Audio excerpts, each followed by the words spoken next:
నమస్తే అందరికీ శనార్థులు నేను మీ గౌరిని ఇక ఇయ్యాల కూడా మీకోసం మంచి మంచి ముచ్చట్లు అన్ని పట్టుకొచ్చిన ఇక ముచ్చట్లేందో చూద్దాం పారి జీవిడిచినాక మందులు రాసిల్లు డాక్టర్లు వీళ్ళు అసలు మనుషులేనా అని అంటున్నారు ముచ్చటిన్న జనాలు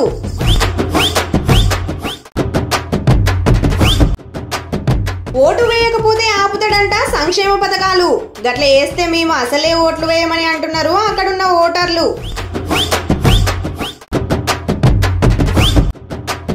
యువత కోసం లేఖ రాసిండు కేటీఆర్ సారు నడిమెట్ల మమ్మల్ని ఎందుకు గుంజుతున్నారని అంటున్నారు యూత్ పోరగాళ్ళు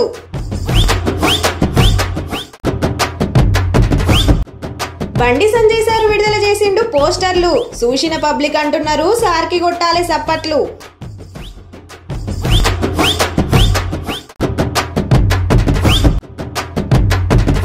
ఎలక్షన్ టైంలో పెంచిండు రిజర్వేషన్లు మరి ఈ టైంలో ఎందుకు పెంచిండని అంటున్నాడు ఈటెల రాజేందర్ సారు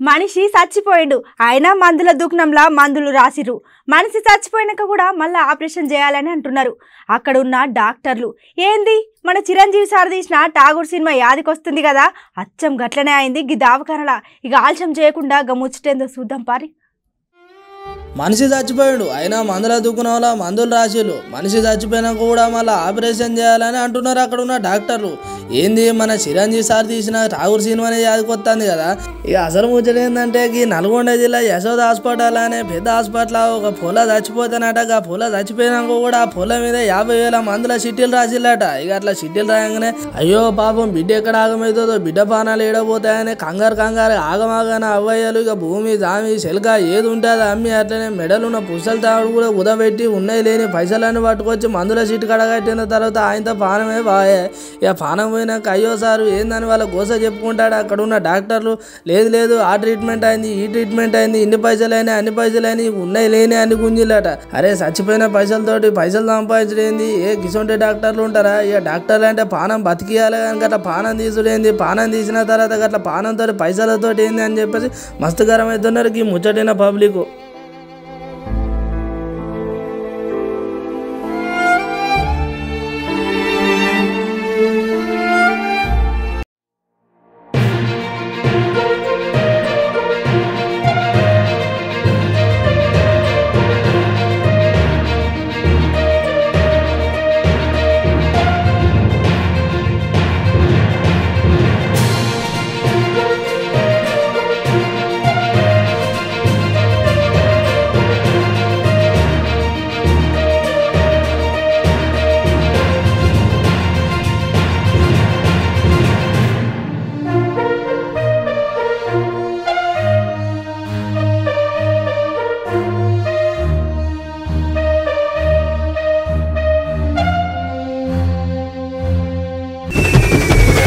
ఎన్నికలు జరిగేటప్పుడు ప్రచారాలు ఎట్లా చేస్తారులా ఇక మీకు మేము అది ఇస్తాం ఇది ఇస్తామని చెప్తారు అట్లనే గడప గడపకు పోయి బొట్టు పెట్టి మరి అయ్యా జర మమ్మల్ని గెలిపిరి అని అడుగుతాం కానీ ఇక్కడ గీ సార్ చూడురి ఎట్లా ప్రచారం చేసిండో ఇక ఎన్నికలు జరిగేటప్పుడు ప్రచారాలు ఎట్లా చేస్తారులా ఇక మీకు ఇది ఇస్తాం అది ఇస్తాం అట్లనే అని చెప్తారు అట్లనే గడపకు పోయి బొట్టు పెట్టి మరి అవ్వ అయ్యా జర మమ్మల్ని గెలిపిరని అడుగుతారు కానీ గిడ చూడురి మునుగోల ప్రచారం చేసుకుంటా మనం అంతే జయశేఖర్ రెడ్డి సారు చాలా మాటలు మాట్లాడిండు అసలు ముచ్చట ఏంటంటే ఇక ఆడ బీజేపీ పార్టీ నుంచి నిలబడే రాజగోపాల్ సార్ని గెలిపిస్తే మాత్రం పక్కా మేము టీఆర్ఎస్లో ఏమేమైతే సంక్షేమ పథకాలు పెట్టినామో అవన్నీ ఆపుతామని అన్నాడు అట్లనే రైతు బీమా కావాలంటే కేసీఆర్ సార్కే ఓటేయాలని అన్నాడు ఓటేసేటప్పుడు జర ప్రజలు కూడా మంచి చెడు ఆలోచించుకోవాలని అన్నాడు అట్లనే సీఎం కేసీఆర్ మన రాష్ట్రంలో 24 గంటల కరెంట్ ఇస్తున్నాడు కానీ పక్క రాష్ట్రంలో చూసుకుంటే మరి 6 గంటల కరెంట్ ఇస్తానని అన్నాడు మంత్రి జగదీశ్వర్ రెడ్డి సారు అంత మంచిగానే ఉన్నది కానీ ఇట్లా ఎన్నికల ముందు మేము ఇంతకుముందుకు ఏమేమైతే సంక్షేమ పథకాలు పెట్టినామో మాకు ఓటేయకపోతే మేము మళ్ళీ అవన్నీ బంద్ పెడతామనే మాట మాత్రం మంచి పద్ధతి కాదా అని అంటున్నారు అక్కడ ఉన్న పబ్లిక్ 3,000 రూపాయల పెన్షన్ వద్దని మోడీ అంటున్నాడు ఇచ్చి తీరుతాను కేసీఆర్ అంటున్నాడు వద్దంటే వాళ్ళంతా మోడీకి వేసుకోవచ్చు ఉండాలనుకుంటే కేసీఆర్కి వేయాలి రైతు బంధువులు పనిలేక ఇస్తున్నావు రైతులు మంచిగా ఉన్నారు బ్రహ్మాండంగా మీరు నా గుజరాత్లో ఇస్తలేరు కదా నువ్వెందుకు ఇస్తావు తెలంగాణలో ఇయ్యొద్దు అని మోడీ అంటున్నాడు రైతులు బాగలేరు రైతులు బాధపడుతున్నారు పెట్టుబడి లేక ఇబ్బంది పడుతున్నారు వాన పడితే రైతు పొలానికి పోవాలి కానీ అవతల అప్పు కొడుకు సావుకారి పోయే పరిస్థితి ఉంది. సావుకారి గారి ఊకు ఉండాలనే నేను ఇస్తున్నాను కేసీఆర్ అంటున్నాడు. కాదు మునుగోడులో తేల్చుకుందాం, మునుగోడులో నాకు ఓట్లు ఇస్తే ప్రజలు రైతు బంధు వద్దన్నట్టు అని మోడీ అంటున్నాడు. కాదు రైతు బంధు కావాలని అడుగుతున్నారు, నాకే వేస్తారు అని చెప్పి కేసీఆర్ అంటున్నాడు. రైతు బంధు కావాలన్నా వద్దా తేల్చుకునే ఎన్నిక ఇది. ఇంకో మాట కూడా చెప్తున్నాడు మోడీ, నేను కరెంట్ 24 గంటలు కాదు కదా 12 గంటలు కూడా ఇస్తలేను, గుజరాత్ లో 6 గంటలే కరెంట్ ఇస్తున్నా, నువ్వు 24 గంటలు ఇచ్చి కరెంట్ ఖరాబ్ చేస్తున్నావు, అందుకే నేను వద్దని చెప్తున్నా.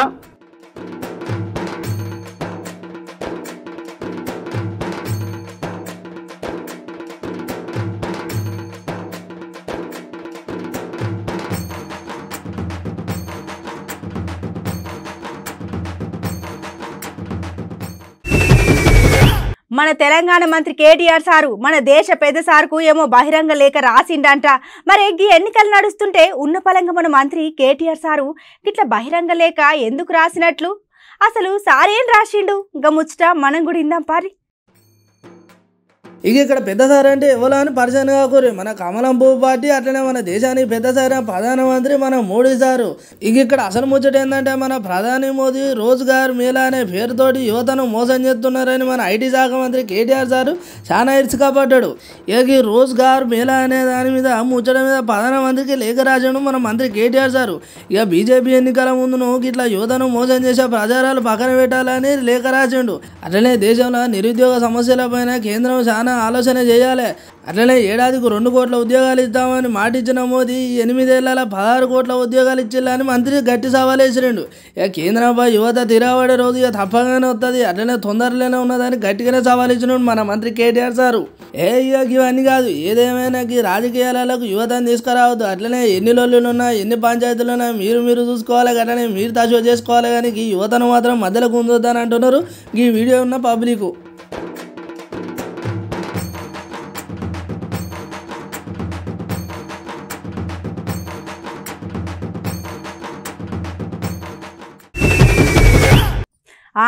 ఎగ్గి మునుగోళ్ళ ఎన్నికల ప్రచారాలు షురు అయిన నుండి ఇక ఒక పార్టీకి తెలియకుండా ఇంకో పార్టీలు పోస్టర్లు అతికించుడు గిసంటివి మనం మస్తుగా చూస్తున్నాం. కానీ గీ పోస్టర్ మాత్రం చాలా గమ్మత్తుగా ఉంది. అట్లనే పోస్టర్ను ఎవరికి తెలియకుండా అతికియలేదు, అందరికీ తెలిసేలా విడుదల చేసిరట. సమజ్ కాలేదు కదా ముచ్చటినురి మొత్తం సమజ్ అవుతుంది. ఇక మనం మునుగోల ఎన్నికల ప్రచారాలు సురువైనకి వెళ్ళి ఒక పార్టీకి తెలియకుండా ఇంకో పార్టీ పోస్టర్లు అతికించుడు గిజోండి మనం మత్తుగా చూసినాం. కానీ ఈ పోస్టర్ మాత్రం చాలా గమ్మత్తుగా ఉన్నాయి. అట్లే ఆ పోస్టర్ ఎవరికి తెలియకుండా అతికేలేదు, అందరు తెలిసేలెక్కనే విడుదల చేసిళ్ళు. ఇక అసలు ముచ్చట ఏంటంటే కేసీఆర్ సారు ఇదిగోని పచ్చి అబద్ధాల చిట్టా అంటూ కేసీఆర్ జూటా మాటలు అనే పోస్టర్లను బీజేపీ రాష్ట్ర అధ్యక్షుడు బండి సంజయ్ సార్ విడుదల చేసిండు. ఇక ఈ కార్యక్రమంలో పార్టీ జాతీయ కార్యవర్గ సభ్యులు ఎన్ ఇంద్రసేనారెడ్డి సారు, అట్లనే రాష్ట్ర ఉపాధ్యక్షుడు డాక్టర్ గంగడి మనోహర్ సారు రెడ్డిలతో కలిసి పోస్టర్ రిలీజ్ చేసిండు. ఇక అసలు ముచ్చట ఏంటంటే మునుగోడు ఉప ఎన్నికల సీఎం కేసీఆర్ సారు మళ్ళా పచ్చాబద్దాలు అట్లనే మోసాలు తప్పుడు హామీలతో ప్రజలను చాలా మోసం చేయడానికి సిద్ధమైందని బండి సంజయ్ సారు చాలా మండిపడ్డాడు. ఇక మందు మాంసం మనీతో ఎన్నికలలో ఎట్లా చేశానైనా గెలవాలనే ఆలోచనతో ఉన్నారు. ఇక తెలంగాణ ప్రజల భవిష్యత్తు మునుగోడు ఉప ఎన్నికల ఫలితాల మీదనే ఆధారపడి ఉన్నాయని బండి సంజయ్ సార్ గట్టిగా చెప్పిండు. ఇక ఇట్లా బండి సంజయ్ సార్ చెప్పుకుంటే కేసీఆర్ జూటా మాటల పోస్టర్లను ట్విట్టర్లో, ఫేస్బుక్లో, వాట్సాప్లో అట్లనే సోషల్ మీడియాలో ప్రచారం చేయాలని అలా పార్టీ కార్యకర్తలకు చెప్పిండు.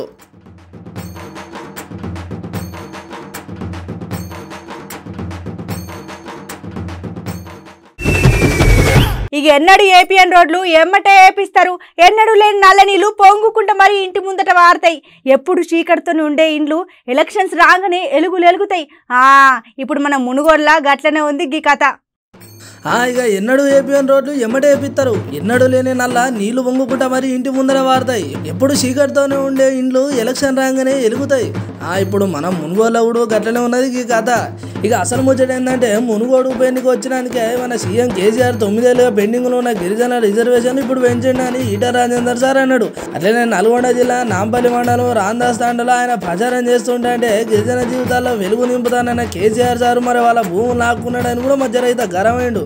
అదే గ్రామంలో బెల్ట్ జాబులు పెంచి రైతుల కూలీలు అట్లనే జీవితాలు నాశనం చేస్తున్నాడని మస్తు మండిపడ్డాడు మన ఈటల రాజేందర్ సారు.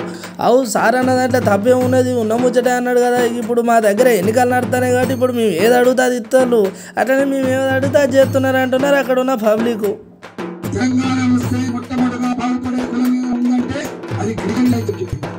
6% 29%.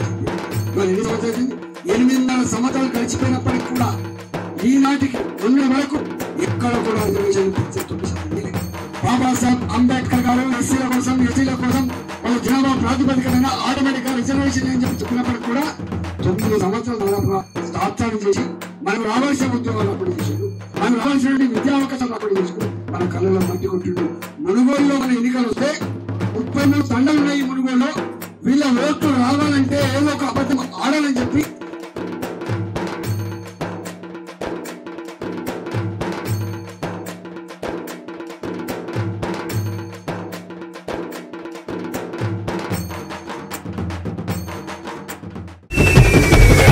చూసిరుగా ఇవాళ ముచ్చట్లయితే మాస్తున్నాయిలే.